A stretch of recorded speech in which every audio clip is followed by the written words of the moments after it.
And the newest stock exchange in the U.S. is now up and running in Texas. Joining us now to share his insights on the Texas Stock Exchange and what it could mean for America's financial markets is Rod Martin, founder and CEO of Martin Capital. So Rod, always great to have you on the show. Thank you for joining us today. And before we talk about the Texas Stock Exchange, let me just get your quick thoughts on the latest developing situation with the Iran war. So apparently Iran is talking with Oman to try to open the Strait of Hormuz. Now, it seems to me that what this says is that the U.S. and its actions, whether you think about the blockade or anything else, that it's working, and Iran wants the strait open. But let me get your thoughts. Why is Iran talking to Oman?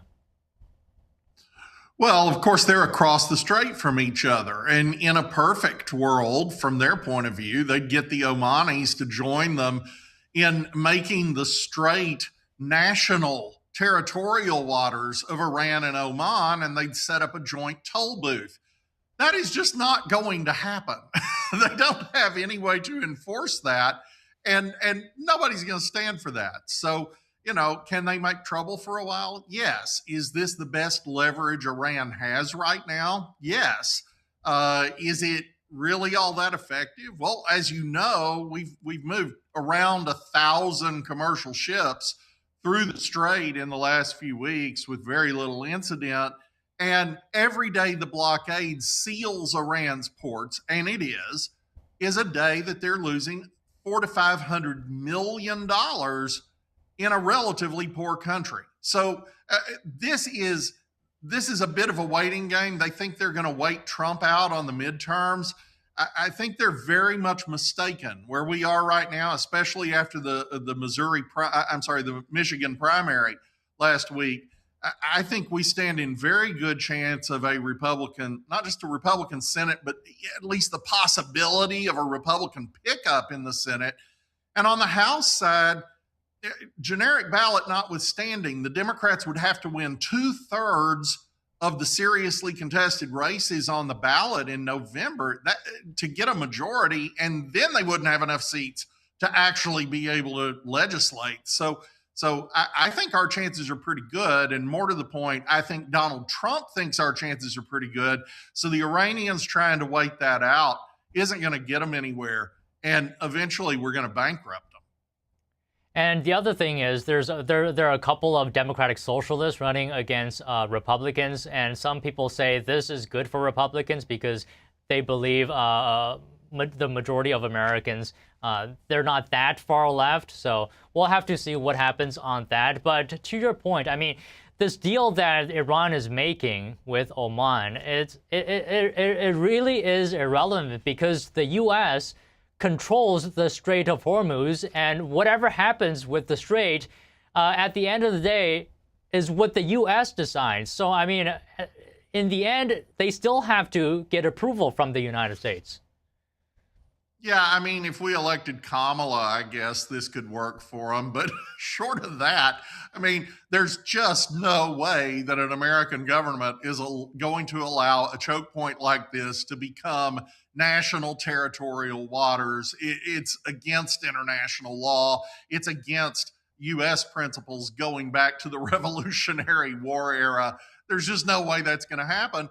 And the U.S. Navy is absolutely dominant. They can harass shipping, but they can't stop it. They can raise people's maritime risk insurance. They can sure do that. But even there, the president has created a facility through the Development Finance Corporation here that backstops the insurance. And the more we roll that out, they assign Chubb to take the lead on the private side of that. The more we do that, first of all, the more business we transfer here from London, and the more the insurance risk just goes down. So you're not going to be able to price that the way they would like to. And eventually then, and by eventually, I don't mean that long, 18 to 24 months, you're going to be able to route almost 75% of the pre-war volume of oil through the strait through pipelines going to other seas. And that doesn't leave Iran a lot of leverage at all. Yeah, that's another great point that you're raising. The longer the Strait of Hormuz quote unquote is closed, the more irrelevant it becomes because people will find other ways. But one thing I see Iran doing with this deal with Oman is potentially it could sort of give Iran a way to cause trouble without accountability. And you can comment on this, but it's possible that Iran could say, you know, we never had a deal with the United States, so we're free to do whatever we want. Our deal is with Oman, so it has this excuse. What do you think? Well, they're not free to break international law. These are international waters. They don't get to just annex them. That's silly. And it's even sillier when you consider that it's basically like, 10 minutes after the Soviets take Berlin in 1945, if the Nazis had said, and now Russia has to surrender. I mean, it's just ridiculous. So they are posturing. A lot of that is for their own domestic audience.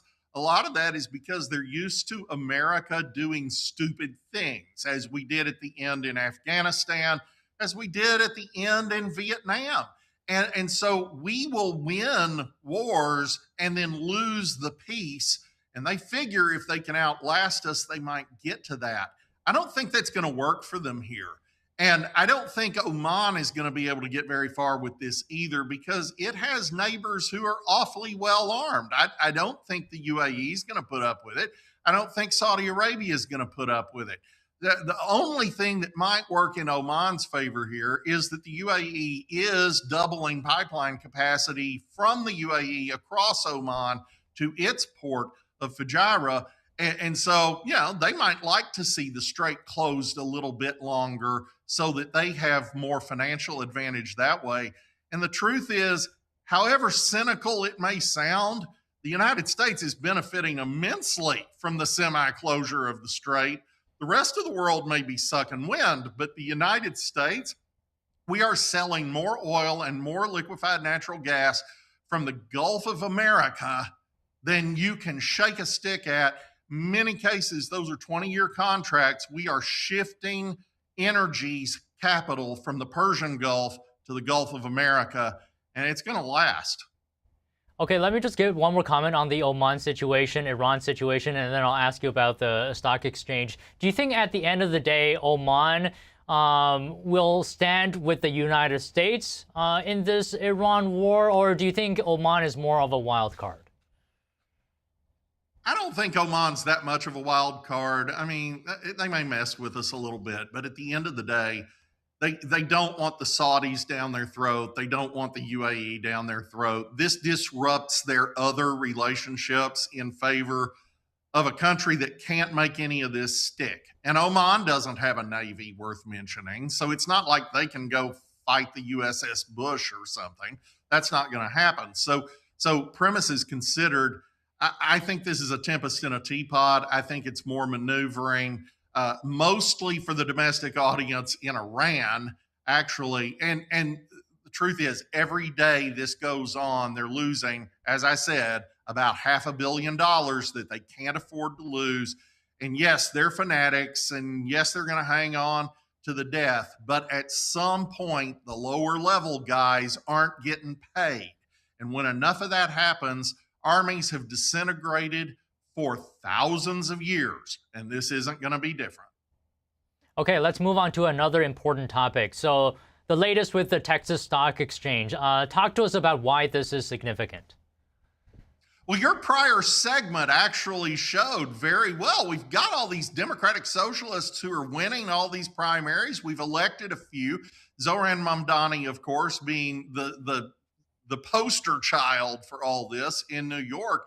He's doing everything in his power to drive capital out of the city, because as long as I have been vaguely familiar with the field of economics, I have heard liberal economists tell me that changing tax rates doesn't really affect behavior, that they can just take as much out of your pocket as they want and you won't do anything about it. That is never, ever true. There's a reason that East Germany had to build the Berlin Wall. They had to keep their people in. Trump is building a wall on the southern border to keep people out. The Germans had to build a wall to keep them in because they were confiscating everything they had. New York, and for that matter, California and Michigan and Illinois and New Jersey and Delaware are all doing the same thing, but they can't build a wall to keep anybody in. So where are they going? They're going to Florida. They're going to Texas. And this new development in Texas is really quite remarkable. New York has been the financial center of the globe for a century, and it's absolutely unassailable except by shooting itself in the foot. And that's exactly what's happening here. It's not just the Texas Stock Exchange, which just opened, fully opened at the end of July. That's an extraordinary thing. The two lead partners on that are BlackRock on the left and Citadel on the right. They put in probably about $100 million between them. The total raise has been $275 million. This is a well-capitalized exchange. It's a good business. And the Texas government in Austin has gone out of its way to roll out the red carpet and to keep regulations really low. So you've got that, and you've got national trading on that exchange. 2/3 of the public companies in this country can be traded on the Texas Stock Exchange. But wait, there's more, because the Nasdaq and the New York Stock Exchange have now opened branches in Texas. In fact, one of those was a different exchange in Illinois. They rebranded it and moved it to Dallas. So even the New York exchanges are now planning their exit route if New York just becomes impossible to do business in, and there's no question they're doing everything they can to ruin themselves. Should that happen, you're going to see an exodus, as you already have since the beginning of COVID to a degree, a tremendous amount of movement of high qualified personnel and capital into South Florida, into North Texas. But it could become a flood very quickly, and you're seeing the same thing with incorporations coming out of Delaware and headquarters coming out of Illinois and California. This is really a huge development in the history of global finance, and it's not going away either. Is there any reason that the capital markets must be centered in New York? Is there anything stopping that the current status quo from moving from New York to Texas? Anything stopping that from happening?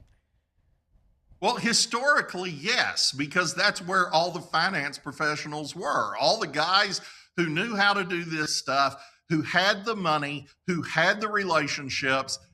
New York has been the nerve center of the world. And so if you're going to do that kind of business, of course you go to New York to do it. That's a no-brainer. Well, not so much anymore, because when New York, not just city, but state levels of government, does everything it can to make itself inhospitable to capital and the free flow thereof, then people start looking around for alternatives. I think the most remarkable thing about the Texas Stock Exchange is not that it has big backers, but that one of the big backers is BlackRock, the absolute tip of the spear on pushing ESG regulations on all of us. And yet they too see the need for an escape hatch. So you're getting an accumulation, not just of capital, but of financial infrastructure and crucially legal infrastructure. Texas has rolled out a separate court of chancery, just like Delaware has, that is exclusively for business. You can get predictable results in a Texas court that is focused entirely on the specialized needs of large businesses. That's a huge development, and it was one of the main reasons to incorporate in Delaware. Delaware shot itself in the foot.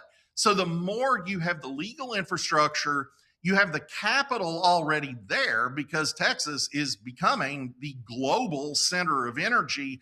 And then you throw in the financial infrastructure and the financial people, the personnel, the guys who understand it and make it happen. No, New York has absolutely no barrier to its own demise. There are plenty of qualified people in Texas, and that was the principal thing keeping New York a global financial capital. Okay, you bring up fair courts in Texas. Maybe you can talk to us a bit more about what does the Texas exchange offer that that's different from other existing exchanges? Well, the exchange itself is really quite well constructed.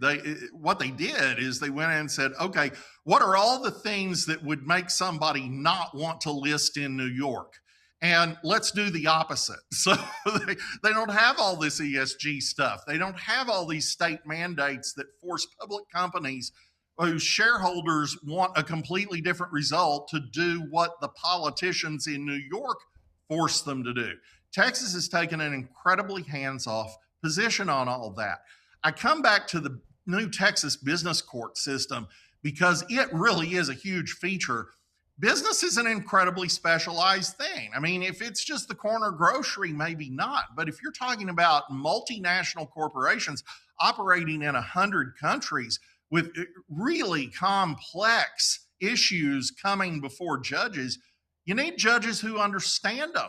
Your normal local judge who mostly hears divorces and dog bite cases isn't the guy. And that was always a huge advantage Delaware in particular had over everybody else. Their unique court of chancery for the purpose of hearing these very high-end business cases. Well, now Texas has it, and Texas isn't in the business of just voiding your pay plan as Delaware did to Elon Musk.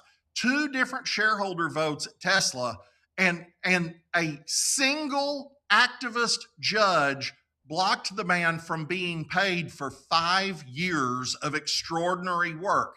Now, that eventually got overturned by the Supreme Court in Delaware, but by then the damage was done. There's an exodus of those incorporations from Delaware, and Delaware, another blue state, makes a shocking percentage of its state budget from franchise tax on corporations that are domiciled in Delaware but not headquartered in Delaware. That is a huge blow to them. And if this starts accelerating, like I said, it'll be a flood. You're going to see all these companies move to Texas, and it's going to be really good for the U.S. economy. Okay, just one final question. Does the Texas exchange have the depth of liquidity, and is it growing, and how fast is it growing? Final question. It's growing really fast. They represent right now the, about 2/3 of the public liquidity in the United States. That's a very big deal. They've just started. I mean, they've been open, fully open for a little over a week. The exchange itself is well capitalized, extremely well run. They've got top quality people actually running the thing, and they're actively recruiting. And they've got the state government doing everything in its considerable power to go help them recruit, because it's good for Texas. It's great for Texas's tax base. It's great for Texas's roads and schools. So, all of these things are working together in a way that you'll never get out of New York anymore. Kathy Hochul is not going to go do what Rick Perry or Greg Abbott are willing to do.